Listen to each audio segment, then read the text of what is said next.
Selamat datang dan salam Equilibrium. Kali ini kita akan mempelajari mengenai jurnal penyesuaian, khususnya bagaimana cara mencatat penyesuaian untuk persediaan barang dagang. Untuk itu, mari kita simak uraian berikut.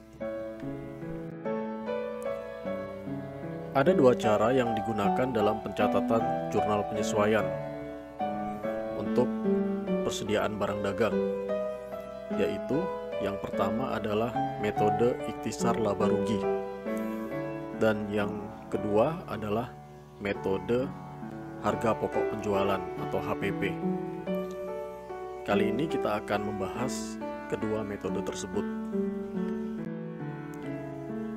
Pada metode ikhtisar laba rugi dilakukan dengan cara mendebit atau mengkredit akun ikhtisar laba rugi.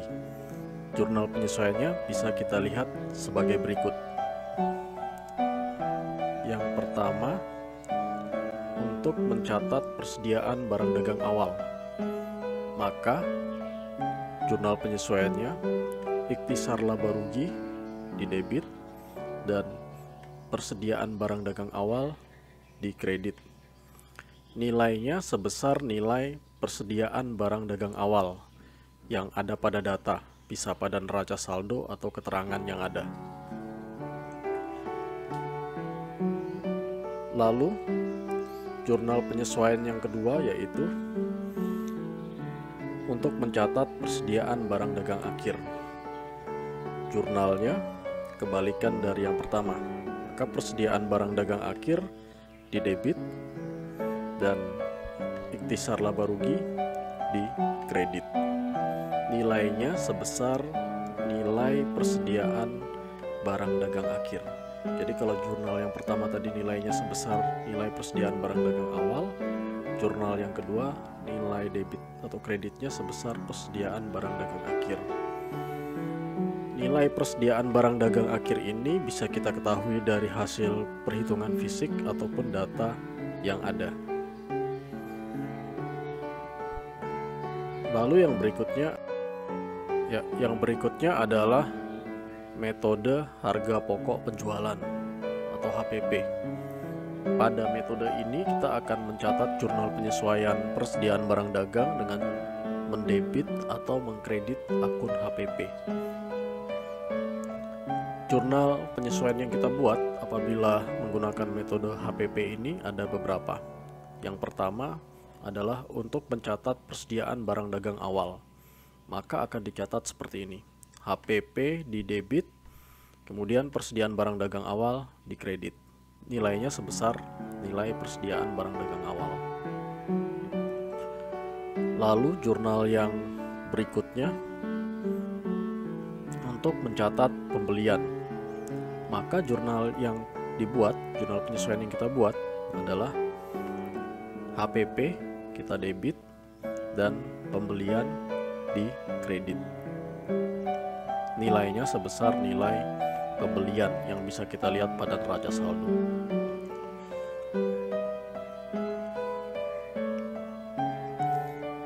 Berikutnya lagi adalah untuk mencatat beban angkut pembelian. Apabila ada beban angkut, maka jurnal penyesuaiannya HPP debit, beban angkut pembelian di kredit. Nilainya sebesar nilai beban angkut pembelian. Lalu setelah itu retur pembelian dan pengurangan harga. Kita catat dengan mendebit retur pembelian dan pengurangan harga.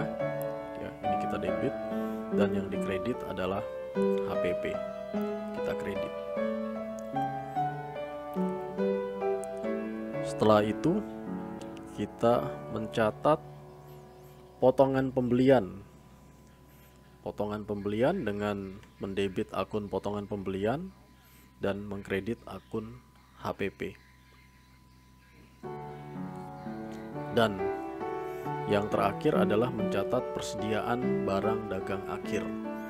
Caranya dengan mendebit akun persediaan barang dagang akhir dan mengkredit akun HPP. Ini HPP. Jadi kalau kita perhatikan dalam pencatatan pada metode HPP ini, yang di debit atau yang di kredit adalah akun HPP, sedangkan yang nilainya dicatat sesuai dengan nilai akun yang kita debit atau kredit. Misalnya yang pertama ini kita catat HPP persediaan barang dagang awal, maka nilainya sebesar nilai persediaan barang dagang awal yang ada pada data kita di neraca saldo atau dari data-data lainnya. Demikian juga dengan pembelian ini, maka HPP-nya dicatat sebesar nilai pembelian yang ada pada neraca saldo dan data-data yang lainnya. Untuk memahami lebih jauh bagaimana menerapkan ini di dalam soal, mari kita perhatikan contoh soal berikut. Ya, pada layar monitor sudah ada soal, ada data neraca saldo dan ada data tambahan di situ keterangan. Berdasarkan data yang ada pada soal ini, kita akan membuat jurnal penyesuaian. Jadi datanya dari neraca saldo ini dan ada keterangan tambahan. Berdasarkan data tersebut, buatlah jurnal penyesuaian persediaan barang dagang. Mari kita sama-sama menyelesaikan jurnal penyesuaian tersebut dengan menggunakan metode yang sudah kita pelajari tadi. Yang pertama, kita akan menyelesaikan soal tersebut dengan metode ikhtisar laba rugi. Sebagaimana tadi dijelaskan bahwa dalam menyelesaikan atau membuat jurnal penyesuaian dengan metode ikhtisar laba rugi, maka ada dua jurnal yang akan kita buat, yaitu untuk mencatat persediaan barang dagang awal dan persediaan barang dagang akhir. Mari sama-sama kita kerjakan. Kita tulis tanggalnya. Lalu yang pertama kita akan membuat jurnal untuk mencatat persediaan barang dagang awal. Maka jurnalnya seperti ini. Ikhtisar laba rugi di debit dan persediaan barang dagang awal di kredit. Berapa nilainya? Nilainya yaitu sebesar nilai persediaan barang dagang awal. Berapa nilai persediaan barang dagang awal? Bisa kita lihat pada neraca saldo. Persediaan barang dagang yang ada pada neraca saldo itu menunjukkan nilai persediaan awal. Persediaan barang dagang awal. Jadi kita lihat persediaan barang dagang di sini senilai 30 juta. Jadi nilai 30 juta ini yang akan kita masukkan ke dalam jurnal penyesuaian. Kita lihat. Ya, seperti itu.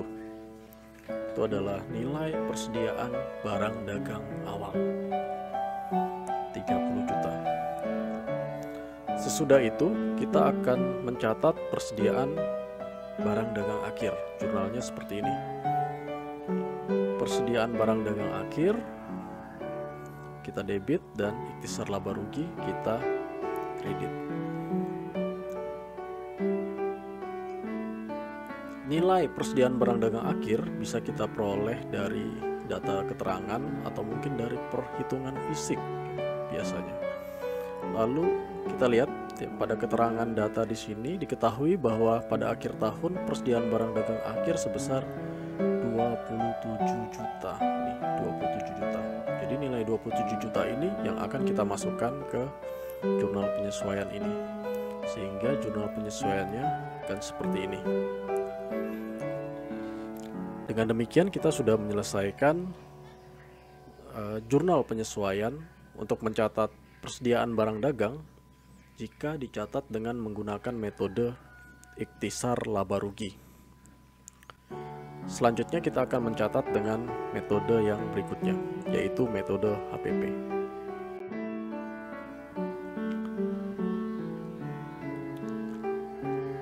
Ya, berikut sudah saya tampilkan ya jurnal untuk mencatat metode HPP atau harga pokok penjualan. Sebagaimana penjelasan sebelumnya tadi bahwa dalam metode HPP ini ada beberapa jurnal yang akan kita buat, lebih dari 2 jurnal yang akan kita buat dalam pencatatannya. Mari sama-sama kita selesaikan berdasarkan data yang ada pada soal di samping. Yang pertama kita tulis dulu tanggalnya. Lalu setelah itu kita buat jurnal untuk mencatat persediaan barang dagang awal. Jurnalnya seperti ini. Jadi HPP di debit, persediaan barang dagang awal di kredit. Persediaan barang dagang awal di kredit. Berapa nilainya?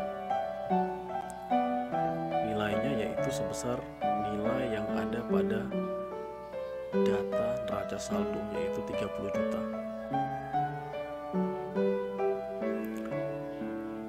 Lalu jurnal yang kedua yaitu untuk mencatat pembelian. Jadi HPP di debit dan pembelian ini nanti akan dicatat di sisi kredit. Nilainya berapa? Yaitu sebesar nilai pembelian.